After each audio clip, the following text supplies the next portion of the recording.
हे guys what's up, it's me Vijay और स्वागत है आपका हमारे चैनल विजय क्रिएशन में। तो आज हम करने वाले कुछ इस टाइप की फ़ोटो एडिटिंग जो कि आपके स्क्रीन पे दिख रहा होगा।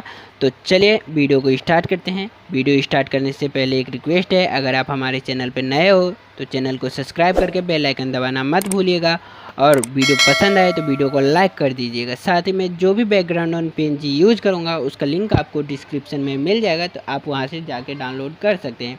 तो चलिए वीडियो को स्टार्ट करते हैं।